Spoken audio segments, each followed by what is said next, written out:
Man, I'm gonna ask you a random question. Yep. How could you possibly kill 1,500 people in less than an hour? Gas? No.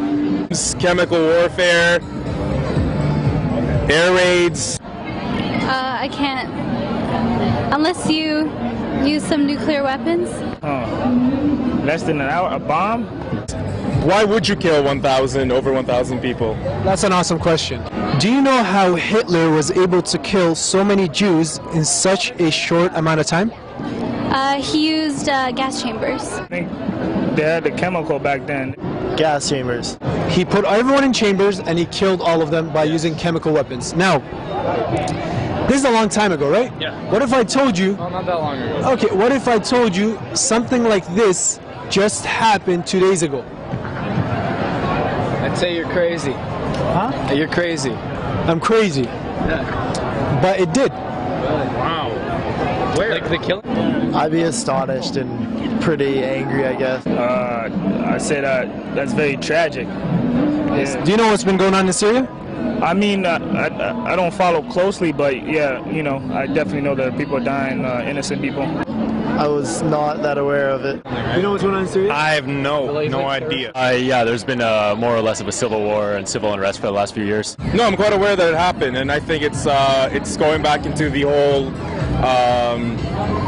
what happened in Iraq with the Kurds. It's exactly the same thing. It's genocide, and I think it's obviously a horrible thing, and people should be aware of what's going on. Bashar al-Assad, the president or the so-called president of Syria, massacred over 1,500 people 2 days ago by using chemical weapons which contain sarin, cyclosarin. These chemicals attack the nerve cells in the body, attack the nerves, and paralyze the human being.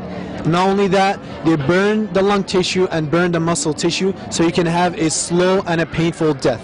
Now, I know this is a lot to hear and this is rough, but I would like to take your permission to show you a video of the after effects of the chemicals.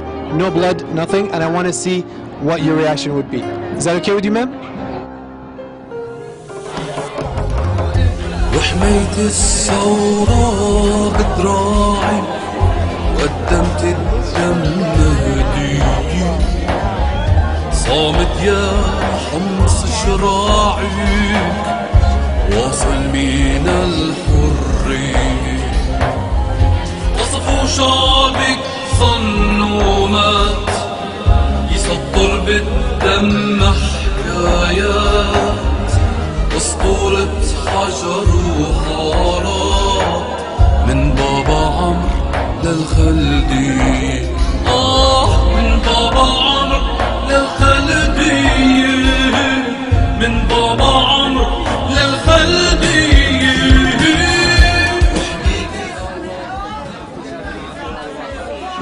I was just about to walk away because it's just too much. To me, at least, that he's a bit desperate, because it's the same thing as nuclear weapons, for example. You don't use them until basically you're beaten to the ground. I guess it shows that the end may be near, hopefully. He is killing. He's absolutely a monster. He's worse than a Hitler, I can say. And I have nothing to do with Syria, but humanity is calling me to intervene, to say something which is absolutely the right thing to do. You think something like this is legal?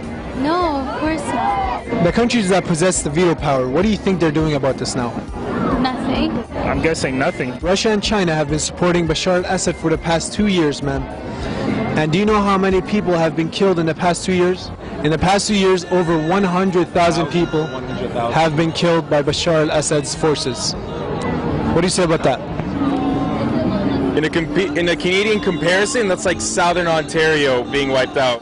And Obama mentioned that he will only intervene if Bashar al-Assad crosses the red line.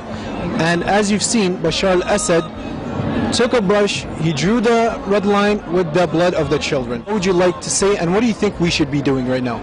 I say we gotta help them out. Like Obama's gotta start doing something. We gotta do something. Donating and keep supporting Syria, making dua.